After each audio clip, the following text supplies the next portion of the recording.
Today's daf we're going to be learning is Megillah Daf Yud.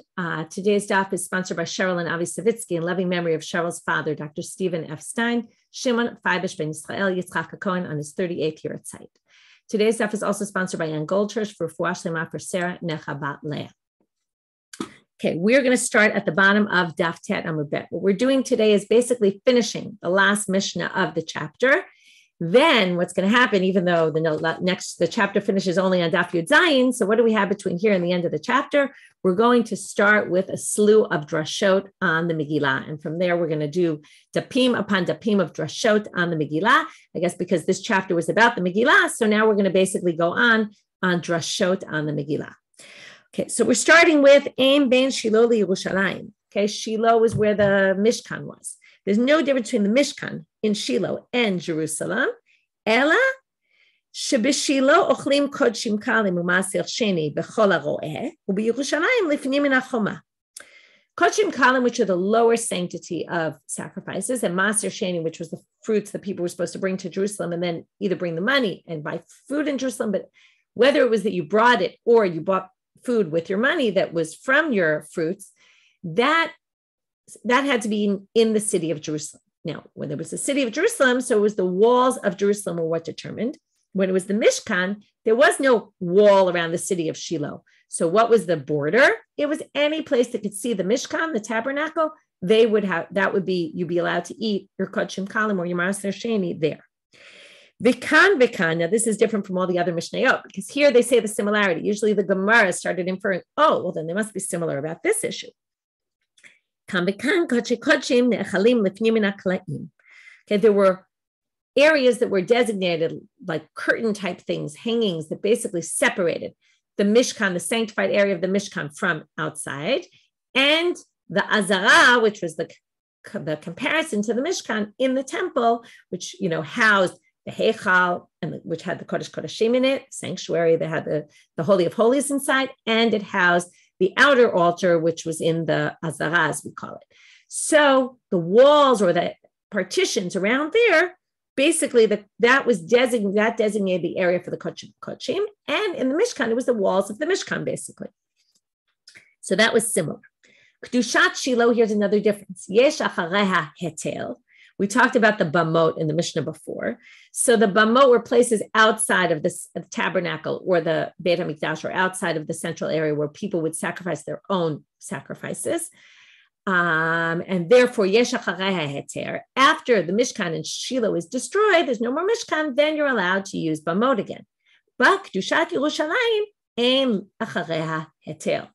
But in Yerushalayim, once it was destroyed, there's no heter bamot, basically, or even once Jerusalem is settled and the Beit HaMikdash is established there, then already you can't sacrifice anywhere outside of Jerusalem, and that lasts basically, right? It's a bit of a question. It sounds like that lasts forever, and bamot are never going to be allowed after that. So here we're going to be a little surprised when we see the beginning of the Gemara. And by the way, flashback of Shuli Mishkin on our site. Her article this week is all about this, okay?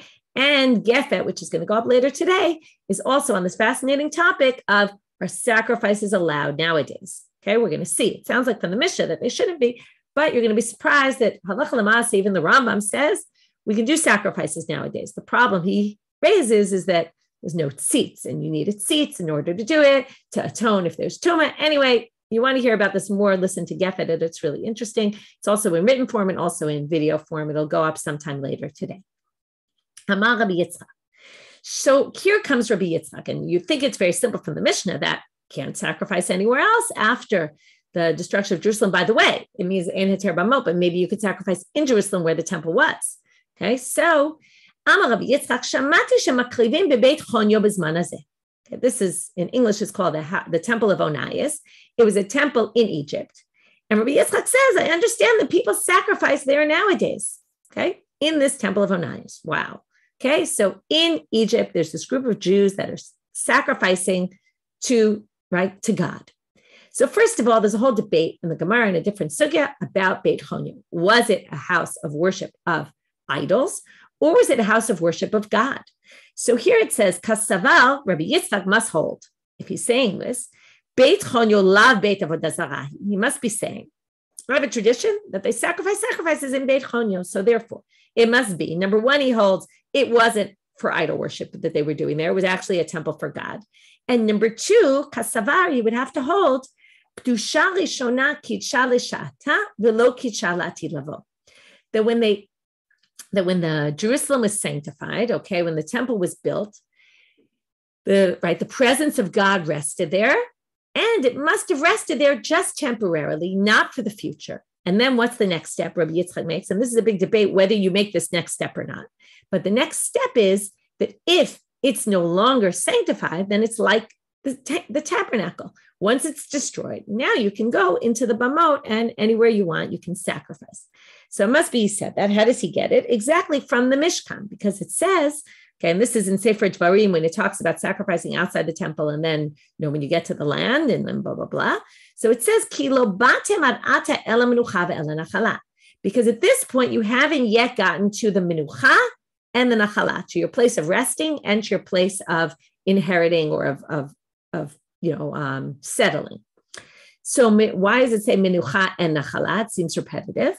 Menucha zo Shiloh, nachala zo Yerushalayim. So, right, because you can do bamot because you haven't yet gotten to Shiloh and you haven't yet gotten to Jerusalem. So they say, makish nachala lemenucha, since they're both in the same verse, it must be what's true for one is true for the other. Ma menucha yesh achareha hetel, af nachala yesh achareha hetel. Just like menucha, once it's over and there is no tabernacle in Shiloh, you're allowed to go back to bamot.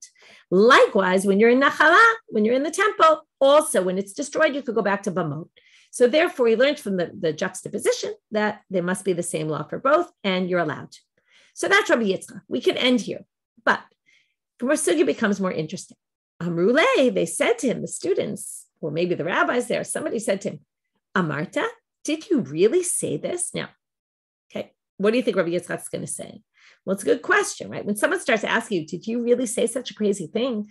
You might start thinking, right, maybe I shouldn't have said this, right? Or maybe I don't really want to cause controversy, so I'll just kind of lie and say no, okay? And really, in fact, that's what he says. Amar lehu lo. He says, no, I never said this.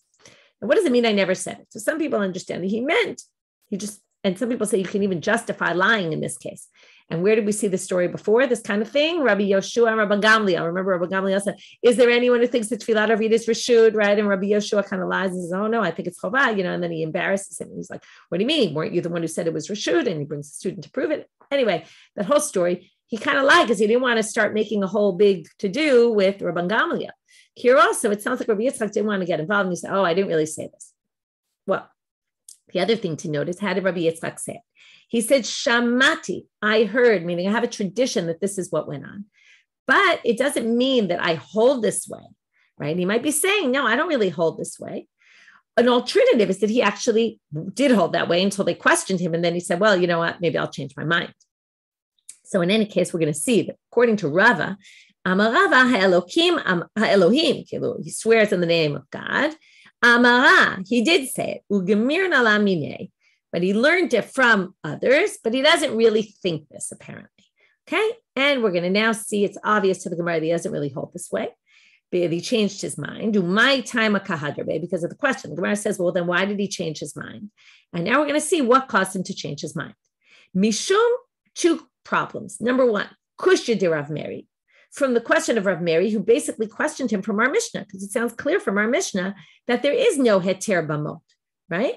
Timotiv Rav Meri, kedushat Shiloh yesh achareha heter. After Shiloh, you can go back to having bamot. Kedushat Yerushalayim ein achareha heter. But after Jerusalem, there is no heter. You can't use bamot. So number one, Rav Meri questioned him from the Mishnah. So that seems to knock out his opinion. Ve'otnan, and there's a further Mishnah in Zvachim. From when they got to Jerusalem, meaning they built the Beit HaMikdash, the bamot were forbidden, and there was no heter afterwards. That became their nachala, meaning there's no other place to do sacrifices. So based on those two questions, he must have changed his mind. Now the Gemara is going to say this whole issue Tanai. Now, what exactly is Tanai? Tanai means there's a machloket Tanaim about it. So two things. Number one, it's not so clear. We're going to see. They're going to try to find the machloket Tanaim. First, they're going to look at the Mishnah in Eduyot, and they're not going to be able to prove it from there. Then they're going to bring it from two contradictory sources and say, well, the fact that these contradict, we're going to resolve it by saying there must be two different opinions. And with that, we're going to basically prove that there's a machloket tanaim, and this comes up in other places in the Gemara also, that there's a basic machloket about kedusha rishona, when they sanctified when the sanctity of the temple kind of, went in the first temple, was that sanctified forever, or was it only sanctified temporarily? This, by the way, explains why when you go to Har HaBayit, you can't go to certain places when you go to the Temple Mount, because we believe in the end that the sanctity is still there. The problem is, right? So then the whole question becomes, if we say that the sanctity that was there continues to be there, right? In other words, or there's no more sanctity anymore. If you hold there's no more sanctity, does that definitely lead you to say, okay, what the whole thing right now is that basically we said Rabbi Yitzchak was wrong, right? He changed his mind because it didn't make any sense, because the Mishnah goes against it and the Mishnah Zvachim goes against it. But the question is, if we say, wait a minute, the whole thing's a Tannaitic debate. If you say it's no longer sanctified, then theoretically you could say that one could bring sacrifices nowadays, because sanctity is no longer there. If it's no longer there, then it's just like Shiloh. When the tabernacle was there, it's no longer there. You can use bamot. So the question is, or do those two things go hand in hand or not necessarily?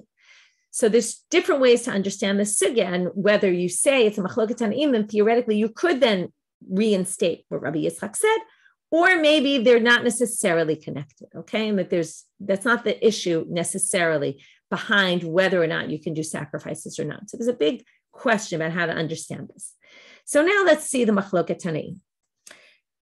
Tanaihi, Ditanya. It says it should be Ditnan, really. Oh no, this is actually, no, maybe Adriyo comes up later then. Sorry, my mistake.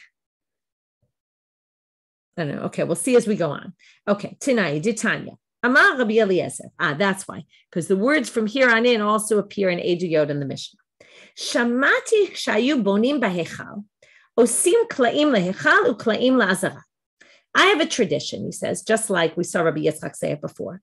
I have a tradition that when they built the hechal in the second temple, they made klaim lehechal uklaim laazara. They put curtains around the area of the hechal, and they put curtains around the area of the azara while they were building the walls there. Ela, but what was the difference between them? Shebahechal bonim mibachutz. The walls would be on the inside, and they would be building the wall outside so that they wouldn't be in the hechal, because the hechal was sanctified. Well, now it's a little of a debate. Okay, it's not clear whether it was already sanctified or they wanted to sanctify it. But the point is the hechal. Okay, let's talk about the difference between the hechal and the azara. The hechal is the room inside the azara, which houses the menorah, the shulchan, right? The menorah, the candelabra, the table, and the mizbach haktoret, right? The incense altar. Inside the hechal is the kodesh kodeshim, the holy of holies. The azara was a bigger open space, which had inside it the hechal, but it itself didn't have the hechal. The hechal was a closed area inside of it, and that's these walls that we're talking about. And it had the mizbech hachitzon, the bigger altar where all the sacrifices were done on. So it had less sanctity. It was sanctified, but not as much. So therefore, when it came to the azara, the klaim for the azara, bonim mibifnim. They would put up the klaim, and they would be inside that area. They would be building the walls. So the Amar Rabbi Yoshua says, Shamati, now we assume, because it's in a Braita, there must be a debate between them. Now, the first opinion doesn't necessarily relate to, was the sanctity, was it still there or not really there? You could maybe say it was still there, because that's why they had to put the curtains around so that nobody would go in there. Or you could say this was their process of sanctifying it. It's not exactly clear, okay? But Amar Rabbi Yoshua, Shamati shemakrivim afa pi she'ein bayit, ochlim kodshe kodshim afa pi she'ein klaim. Okay, so now he says, I understand that we can still sacrifice even though we don't have a temple. Okay, this, by the way, you're going to see is different from what I said before. Before I said that maybe you could connect, if there's no more sanctity, well, then maybe the bamot are permitted. Now we're going to say you can still sacrifice nowadays where, and this is really what the Rambam is talking about, in the temple area. Because the temple is still sanctified, that area, you can still sacrifice there nowadays. These are two different approaches. One is you can conclude maybe you can do bamot nowadays. With the other, you can conclude, no, you can actually sacrifice in Jerusalem because the sanctity is still there. So that's what he says. Even though we no longer have those walls up around the separations around the Azara. Even though there's no more walls of Jerusalem, you can still eat your kochim and maser sheni in where the boundaries used to be. And that's what we actually hold, that this kedusha was kidsha la'atid lavo. Once it was sanctified, the sanctity is still there. That's why I said there's all these rules about going up to the Temple Mount. So the way the Gemara assumes right now, like I said, Rabbi Eliezer didn't really relate to this whole kedusha la'atid lavo or not, and it's not really clear. You could theoretically come to either conclusion from what he says. You could prove either opinion. But the assumption is that since these two are put juxtaposed in this source, one after the other, the assumption is Megillah de Rabbi Eliezer savar lo kidsha la'atid lavo. It must be they disagree. And Rabbi Yeshua is saying it's sanctified forever. And Rabbi Eliezer says, no, the sanctity was temporary. Amar le Ravina le Ravashi nimai. He says, what are you talking about? And therefore, what's the debate between them? Well, it's not really a debate. Maybe they all really hold that it's sanctified forever. They're both just passing on testimonies of things that they heard from their rabbis. This is a tradition I got. This is a tradition I got. They're not talking about the same thing. One's talking about apples. One's talking about oranges. Right? These are two totally different things. They're not interconnected. I mean, they're connected because they're talking about the temple and all that. But one is about how they built the walls and were the partitions inside or outside. And the other is about nowadays that there's no more temple anymore. Can we still do sacrifices? Okay. Two different topics. One is obviously relating to our topic of kidsha l'shata, once it was sanctified, it's sanctified forever. But the other one, not necessarily. So you can't say that this is where we see there's a Tannaitic debate. So now, right, so if the kla'im aren't related to the sanctity, then what are they there for? Let's niyuta ba'alma, just to basically have it so that people aren't peeking into the hechal, right? We don't want the workers, right, the construction workers who are working here on the temple, we don't want them looking into the hechal, and that's why. Okay, that's the only reason. So therefore, this, again, they still want to say this whole issue is a Tannaitic debate. Was the original sanctity of Jerusalem left there forever, or once the first temple was destroyed, we lost the sanctity? So, ela kihane t'nai. So it must be from these Tannaitic sources. Ditanya. First, they're going to quote one Braita, then they're going to quote another Braita. We're going to say these two Braita contradict each other because they say opposite things in the name of the same person. And then when we resolve the contradiction, we're going to get to the conclusion that there's a Tannaitic debate. We're going to have two ways to resolve the contradiction, but they both lead to the fact that there's a Tannaitic debate. Ditanya. Amar Rabbi Yishmael bar Rabbi Yossi. Rabbi Yishmael bar Rabbi Yossi, remember his name because he's going to appear in the second source as well. Lama manu chachamim et elu. What we're talking about here is the Mishnah that lists all the walled cities, 9 of them, for the purposes of something we mentioned earlier. Walled cities aren't only important because of the Megillah. Walled cities are also important because of the rules about selling land. Okay, that if you sell land in a walled city or you sell land in a non-walled city, the laws are different. So the Mishnah listed 9 cities. Instead of just saying anything that was a walled city from the time of Yoshua ben Nun, it lists 9 particular cities. Now, there's much more than 9 walled. There are many more than 9 walled cities. We'll see this in the next Braita from the time of Yoshua. So they say, why did the Chachamim specifically designate these 9? Because when they came back in the time of Ezra and Nehemiah, they sanctified just those cities, which means, obviously, what? That Harishonot bitlu mishabatla haaretz. So what does he obviously hold? Right, the first ones already were nullified. The sanctity of all the other walled cities are no longer for the rules of Batei Rechoma. Why is that? Right, of selling in these walled cities. It must be the sanctity. Now they're comparing 2 different sanctities. One is the sanctity of the temple when they built the temple, and the other is the sanctity of the conquering of the land when Yoshua conquered the land. Okay, but the point is the original sanctity is no longer there. And that's why when we talk about laws of walled cities, we only talk about, according to this opinion, we're only talking about cities that were re-sanctified in the time of those who returned to Zion after the first destruction of the first temple. Uremini, but this contradicts another source. Amar Rabbi Yishmael bar Rabbi Yossi, same person. But there weren't only these 9 cities, right? Also referring to the Mishnah that we mentioned before. Shishim ir kol chevel argov. Okay, this is a pasuk in Dvarim, in the beginning of Sefer Dvarim, and it says they captured all these cities from Og Melech HaBashan, and there were 60 of them. The next verse says, Kol ele arim b'tzurot choma gvoha. These all had big, tall walls. That obviously was conquered. It was even conquered in the time of Moshe. So, so all of them are sanctified.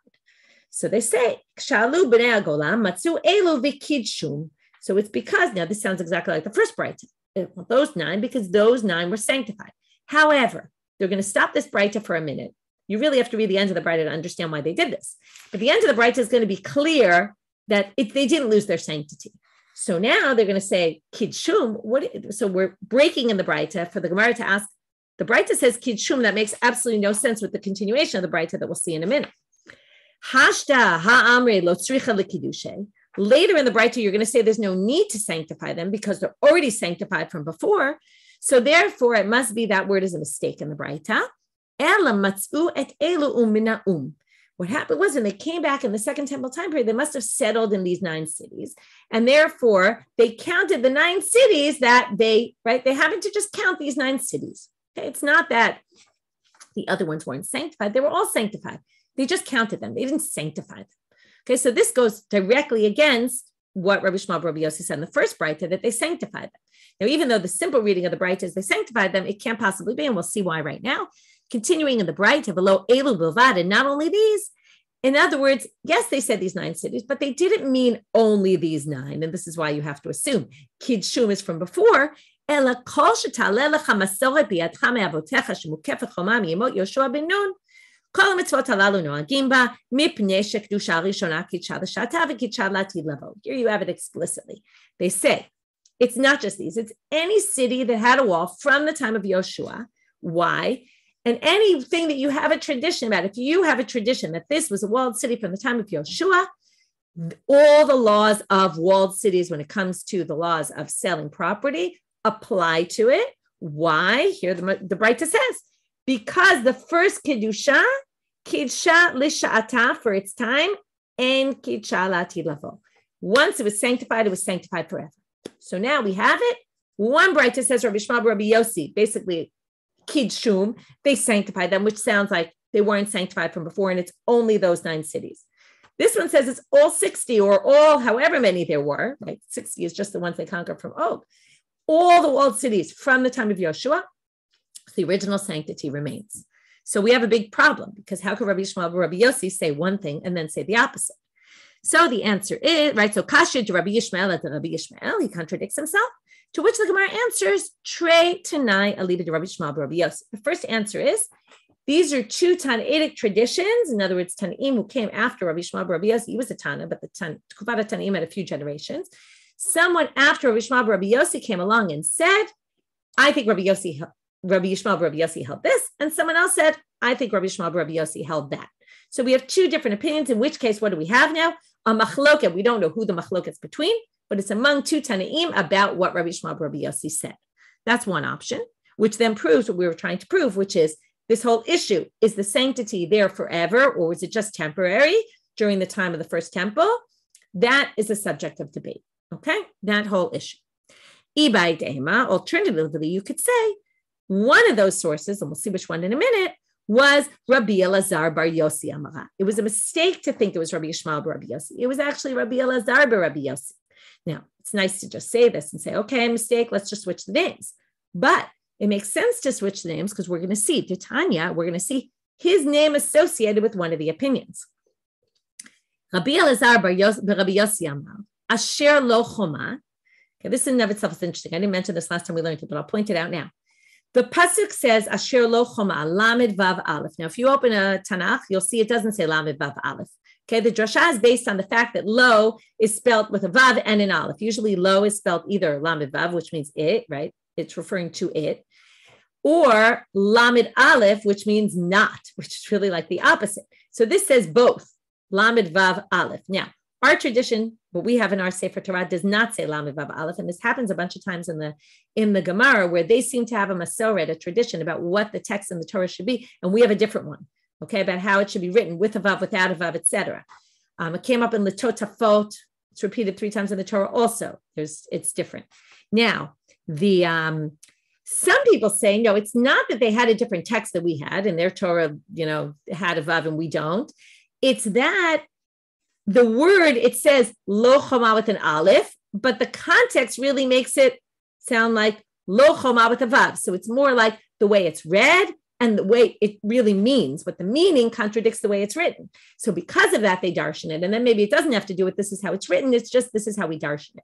We darshan it as if it has a vav and an aleph, because it's talking about a walled city. And it says asher lo choma, which means it doesn't have a wall. So therefore, it really means it does have a wall. So what does it mean? It doesn't. It doesn't. It has to, right? How can something possibly have a wall and doesn't have a wall? It's like a kriyuchtiv, but it's a little different. I didn't want to say kriyuchtiv because it's not exactly, but maybe it's similar. So anyway, they say,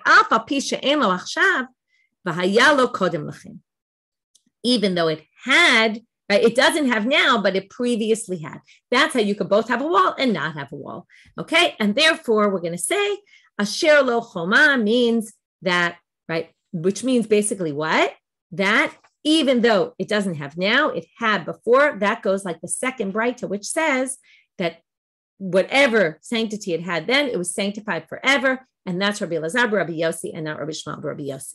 In any case, whichever answer you give, it's clear there's a Tanaitic debate about it. It's just a matter of which Tanaim debate. Okay, next. Now we're finished with that Mishnah, and we're now going to start our slew of drashot. So the way it's going to work is like this. We're going to start with Vayhi b'mei Achashverosh, which is a perfect place to start. First pasuk in the Torah, and now in the Megillah. And then the first drasha is going to be in the name of Rabbi Levi or maybe Rabbi Yonatan, who says, Davar ze masilcha biyadenu me'anshe knesset hagdolah. I have a tradition about this dating back to Anshe Knesset hagdolah. After we finish the first drasha, we're going to go back to 2 other drashot of Rabbi Levi, who says the same wording. I have a tradition about this, about 2 totally different topics, and then we'll get back to the Megillah. So that's our structure for the next little bit. Amar Rabbi Levi. Rabbi Levi said, Rabbi Yonatan, or maybe Rabbi Yonatan, Davar ze masilcha biyadenu me'anshe knesset hagdolah. We have a tradition from the Anshe Knesset hagdolah dating back a while. Right, I'm thinking back to my 7th grade English class. We read the Pearl, and you start the book. I don't even remember how it starts, but I remember, right, it was dark or something, right? And it's foreshadowing. And, the teacher in 7th grade starts teaching us this is what foreshadowing means, right? So you see the word Vayehi, foreshadowing. So I remember 2 things about the book. One is I thought it was incredibly boring, and number 2, the foreshadowing. That's what I remember from the Pearl. So he says, right, probably any book I was reading in 7th grade for school was boring. So now, Masura Biyadeh, so he says, anytime it says Vayihi, something bad is coming. So Vayihi b'mei Achashverosh, what is it? Hava Haman, obviously, right? The whole thing with Haman, that's what comes up. Vayihi b'mei Shvat HaShoftim, we're now going to have a list of all these Vayihis that are showing something bad is going to happen. Shvat HaShoftim is Sefer Ruth. What's about to happen? There's going to be a famine. Haval Ra'av. Vayihi ke'echel ha'adam larov, in the beginning of Sefer Breshit, when it says people started multiplying, there were a lot of people in the world. This is toward the end of the very end of the Parsha of Breshit. Vayar ki rabba ra'at ha'adam, right? And then God sees that people were bad. Bad things start happening. Vayihi b'nosam mikedem. This was the beginning of the Dor Haflaga, when they tried to build Migdal, the Tower of Babel, to the heavens. And Havan Ivnei Lanu Ir, all of a sudden, right, they start to decide, let's build a city and let's go up to God. Vayhi b'mei Am, right, and then obviously they all get scattered around the world. Vayhi b'mei Am Rafel, this is the intro to the war between the 4 kings and the 5 kings in the time of Abraham. Asu Milchama. Vayhi b'yot Yoshua b'Yericho, v'charbo shlufa b'yado, right, Yoshua is in Yericho, and then, right, all of a sudden, after that, it says, the angel comes to him with a sword in his hand. Remember that whole story? We talked about it already. Vayhi Hashem et Yoshua. God was with Yoshua. Some of these, by the way, sound good, right? And God was with Yoshua, but Vayima'alu b'nei Israel. And then what happened? They won the war of Yericho, but Achan took from the shalal, from the spoils of the war, which he wasn't allowed to. And then the next battle they lost. Vayhi Ishachad min haramatayim. This is the beginning of Sefer Shmuel. What happens? Right? She couldn't have children. Vayihi kizaken Shmuel, when Shmuel started getting old, his sons didn't go in his ways. That's the bad part. Vayihi David l'chol rachav maskil v'Hashem imo. Right, again, some of these sound like a good thing. David, right, God was with him and everything he was successful about. Vayihi Shaulo yenet David, but Shaul was trying to kill him, right? He was jealous of him because of that. This, by the way, is a strange one, only because the pasuk of Vayihi Shaul, first of all, also has Vayihi in it, but the Vayihi there, that comes 5 or 6 psukim before the one about Vayihi David. So it's a little bit weird to say that's foreshadowing because the pasuk comes in the reverse order. Vayihi ki yashav hamelech bebeito. This is David. Once he finished all his wars, and then what did he want to do? He wanted to build the Beit HaMikdash. So what's bad about that? He's told, Rak atah lo tivnei bayit, you're not going to build this house. So there we have a slew. That sounds like pretty good proofs. Vayihi is foreboding of something that's going to happen. But now the Gemara is going to obviously say, which is probably what you were thinking, but what do you mean? And I see in the chat it's going, right? Aren't there other Vayihis that are positive? First of all, Vayihi ben Aaron is a good one because also there everything went bad right after. But aren't there some good ones? So now they say, what about V'haktiv Vayihi b'yom hashmini? One of the greatest days in history, the day that the Mishkan was sanctified. On the 8th day, right? They had 7 days of Miluim, and then on the 8th day, God's presence comes down in the temple, in the tabernacle. It's this amazing day. So Vitanya, and it says about that day, it was a day of happiness. This sounds like the end of Tani, right? Like the day the world was created. How so? Just like in the creation of the world, it says Vayihi, and there also, by the way, we'll get to that. It also creation says Vayihi in all the days, and that was good. So anyway, just like it says Vayihi there, it says Vayihi b'yom hashmini. It's saying that day was like the creation of the world, which is interesting because the whole thing of the Mishkan is like the creation of the world. So we get to also the Melachot of Shabbat, anyway, for a different time. But the obvious, what happened on that day? You all remember what happened on the 8th day. Hashchiv Nadav Avihu. Nadav and Avihu died. So yes, it was this amazing day, but this terrible tragedy happened. So it was a pretty bad day. But now we're going to have a list of ones that are not going to be bad days. V'hakti v'yihi b'shmonim shana v'arbameot shana, which is, right, we saw this in Masechet Rosh Hashanah. These are the psukim that describe when the Beit HaMikdash was built in the time of Shlomo. That was obviously a happy day. V'hakti v'yi kasher ra'a Yaakov et Rachel. When Yaakov sees Rachel, right, he falls in love with her and he marries her. Well, it took him a while to marry her, but yes. V'hakti v'yi v'yi boker yom echad. We have all the days of creation, which seem to be pretty good days. So how do you explain that? Rav Ashi comes up with his good answer. Vayihi could be good, could be bad. But it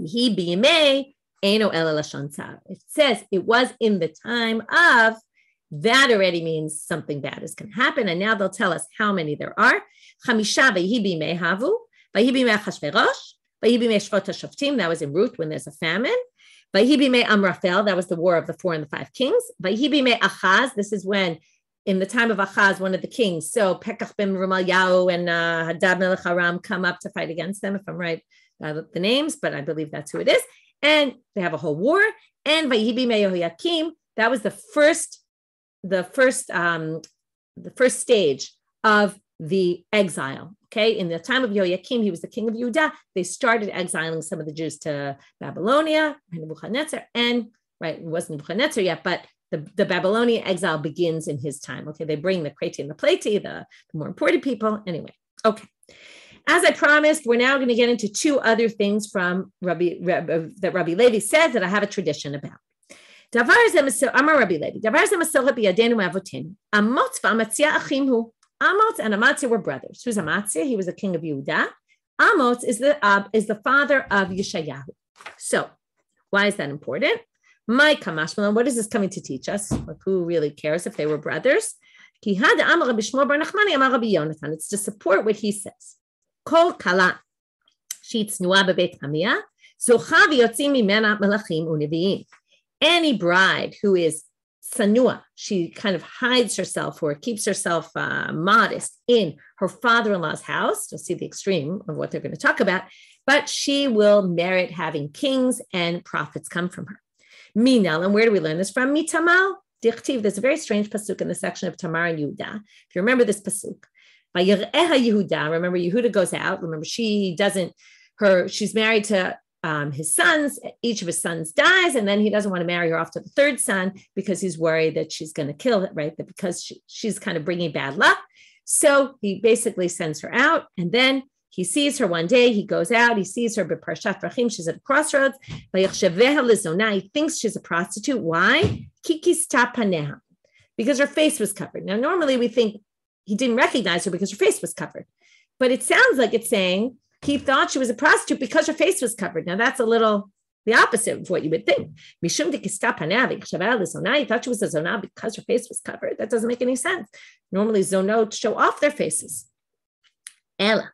Mishum dekista paneh bebeit chamia velo avayad ala zachta v'yasa mimenu malachim u'nevi. What was it? Because he didn't recognize her because he didn't even know what she looked like, right? It's a bit of a crazy midrash. He didn't know what she looked like because she always covered her face in his home. So he didn't recognize her. He saw her on the street without her face covered. He didn't recognize her without her face covered. So because of that, because of what she did in the house, she was rewarded with melachim and nevi'im. Melachim mi David, right? That's obvious. She had kings because David came from Yehuda, right? And Tamar. Nevi'im, where so? That's Amotz. Da'amar Levi Meserp Yadenu Avatenu Amotz v'Matziachim Hayu Chtiv Chazon Yeshayahu ben Amotz. Yeshayahu is the Navi that came from Amotz, that came from David, that came from Tamar. That's where you have a Navi, because otherwise we don't really have Nevi'im that came from Shevet Yehuda. V'Amar Rabbi Levi, another thing he says, Meserp Yadenu Avatenu Mekom Aron Einau min Amidah. The Aron took up no space in the Holy of Holies. It's a strange miracle that happened, that the Aron itself took up no space. How do we know this? Because Tanya Nami Hachi, there's a brighter to support this. There's a tradition that says that there were 10 cubits from each side of the Aron to the wall. Now, that means 10 cubits on one side, 10 cubits on the other. That's 20 cubits. Now, the whole room, you might remember this. The whole room was 20 amot wide. So if you're going to have it be 20 amot wide and 10 amot on either side, then the Aron is miraculously not going to take up any space. Uchtiv, this pasuk, some people say this verse doesn't really belong here. It just comes from a different sugya. It says, Aron shasa Moshe yesh, Uchtiv kanafa kruv echad eser amot, kanafa kruv echad eser amot. The cherubs that were on top of the Aron, one of its wings went out 10 that way, and one of its wings went out 10 that way. According to some other sources, it says that proves that the kruvim took up no space. The kruv took up no space either. Kruv that stood on top of the Aron. This doesn't really prove anything about the space of the Aron. It proves about the kruvim itself, because again, 10 one way, 10 the other way, wings come out of a body. It must mean the body also took up no space. So there's some people say this sentence doesn't belong here because it's not proving our point. Ela lav shma mina, it must be b'nes haya omed. It was miraculously there. Didn't take up any space. Okay, we're back to Megillah. The way it worked in those days, and you see this from many midrashei Agadah, the rabbis would give a drasha in shul or wherever it was in the Beit Midrash, and they would start off with a pasuk from somewhere else that they would then, it was kind of like an art where the rabbi would start off, right? There's all these rabbis who have certain ways of doing their speeches, right? They start off with something, they move into something, right? Some people have a very clear structure. So this was the way it was then. People would bring a verse from somewhere else, usually Nevi'im or Ketuvim, and then they would connect it to the topic. So we're going to have the following. They're called pitchas. This is how they would get people interested, right? They bring some random verse and say, oh, look, this is talking about our topic. Rabbi Yonatan patach lepitcha lahai parshat mehacha. He would start his drasha on the Megillah from here. V'kamti, it's a pasuk in Yeshayahu. V'kamti alihem, I will go up against them, the Bavlim, the Babylonians. V'echati lebavel shem ushe'er benin v'neched. Nu'um Hashem. I will destroy for them their name, Shem, Ushe'er, any remnant, Unin, V'neched, right? And their great-grandchildren and grandchildren. Shem, Zahaktav. The Babylonian script is gone. She'el, Zelashon. Their language is gone. There is no language of the Babylonians that remained. Nin, Zemachut. Nin is they don't have kings anymore. Neched Zovashti. That's how we get to the Megillah, because the Neched of the Babylonians, because she was a descendant of Nebuchadnezzar, she's the one who's going to be destroyed, and she's destroyed, and that basically leads to the story. So what they're saying is they're connecting the Babylonian destruction with the beginning of our story. Rabbi Shmuel Bar Nachmani, we're up to the next rabbi. He started his drasha from here, a different pasuk in Yeshayahu. These are all types of trees. Instead of this one, you'll have a brush. Instead of that one, you'll have a hadas. So tachat hanatzutz, that's a remiss to tachat haman harasha. We're going to see the word natzutz is connected with idol worship. That's a pasuk that's referring to idols. So the natzutz is a reference to idols. Haman himself was an idol. He turned himself into an avodah zarah. He said people have to bow to me. Instead of him, ya'aleh brosh. What's brosh? Zeh Mordechai. Shenikra rosh l'kol ha'psamim. He's the head of all the spices. Shene'emar v'atach kach b'samim rosh mar dror. Brosh. Rosh. It sounds the same, right? It sounds like Rosh, the head of, and Mar Dror Mitargamin on the Targum for Mar Dror is Mordechai. Mordechai is a reference to Mar Dror, which is the head of all the Psamim. So instead of the Natzutz, you're going to have a Barosh. That's Mordechai. Tachat Asirpad, Tachat Pashti Rasha, Bat Bino Shel Nebuchadnezzar Rasha, right? She comes from the family of Nebuchadnezzar. Shesaraf L'Ktidat Beit Hashem. Different explanation of what this is. And the Quran they translate as the ceiling. He destroyed the ceiling. That's Sirpad Rifida. Just the Sirpad is someone who destroyed the ceiling. So Vashti, instead of Vashti, right? How do we know this? Tichtiv Rifidato Zahav, when it discusses the Beit HaMikdash. Ya'aleh Hadas, Zo Esther Tzadeket Shenikret Hadasa. We're going to see this drasha a bunch of different times. Shenemar V'hi Omenet Hadasa, right? That's what it says in Megillah. Hadasa, which they say is a reference to Esther. Vayal Hashem l'shem. This will be for the name of God. This is the continuation of the pasuk. So Mikra Megillah, right, which is ironic because it doesn't say the name of Hashem, but it will declare the name of God. And leot olam lo yikaret. It will never end. That's Elu Yemei Purim. So this whole verse is referring to the Megillah. Next, Rabbi Shlomo Levi patach le'pit chalai parshat mehacha. Vaya kasher sas Hashem alechem leitiv etchem ken yasis lahara etchem. Okay, just like God will be rejoiced to do good things for you, also he will rejoice to do bad things when bad things happen to our enemies. But wait, God is happy when bad things happen to evil people? It says in the when you go out and you win your war, say, thank you, God, because your kindness is forever. And what's missing in that verse? Usually we say, Hodu Lashem ki tov, because it's good. So, Amar Rabbi Yochanan, why doesn't it say because it's good? So, don't pray to God because it's good, because it's not good to kill people. Yes, it's important, necessary, but we shouldn't rejoice in it. So, and God doesn't rejoice in it, really, is what they're saying. And here's another proof. When the splitting of the Yam Suf happened, the splitting of the Red Sea, it says, Velo karav zel ze kol halayla. They didn't go near each other all night. Now, you assume it means the Jews and the Egyptians. But where else does it say ze el ze? It's always the angels. But kara ze el ze v'yamar, the angels are always talking to each other and they're responding. So, bikshu malachei hasharet lomar shira, lo karav ze el ze kol halayla means the angels didn't sing all night to each other. Why? They wanted to. Amar Kadosh Baruch Hu, Maaseh Yadai Tovim Bayam, Vatem Omrim Shira, right? My people I created are dying, and you're going to sing? It's not appropriate. Amar Rabbi Elazar, right? This is why people say we don't say full Hallel on the last day of Pesach. It's one of the reasons because of that, and then we don't say it all the other days. One of the reasons is because of this. Anyway, Amar Rabbi Elazar, Hu Eino Sasa Balacharim Mesis. God maybe isn't happy, but he causes others to be happy. And it's daikanami, dichtiv, ken yasis, velokativ yasus. Shmamina. They prove it grammatically from that because it doesn't say yasus, God will be happy. It says yasis, means he will cause others to be happy. Okay, two quick last drashot. Rabbi Abba Barkana Patra Pitcha Bahai Parshat Mehacha La'adam Shetov Lepanav Natan Chochma V'Dat B'Simcha. This is from Kohelet. For someone who was good, he got intelligence and knowledge and happiness. Zem Mordechai Atzadik. V'Lachote Natan Inyan Le'esof V'Lichnos. For the one who sins, he gathers things. And then what's going to happen to the things he gathers? Latet L'Tov L'Fnei Elokim, right? Which is, he's then going to give everything he gathers to the good person. So, Zeh Haman, who basically, he was the sinner. Latet L'Tov L'Fnei Elohim, Zeh Mordechai V'Esther, D'chtiv Atasam Esther et Mordechai al Beit Haman. Mordechai basically got everything the Haman he gathered, right? Mordechai basically inherited everything from Haman. Muraba bar Ofran, last one. I put instead of his chair being in Israel, right? He put it in Elam, in the Galut. And I caused the Melech and Sarim to be destroyed. Melech zo Vashti. We're back to Vashti again. What king was destroyed? Because Achashverosh wasn't killed in the Megillah. It must be Vashti.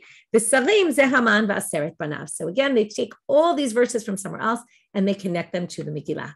With that, we will finish for today, and we will continue many, many more drashot in the upcoming days. Have a great day, everyone.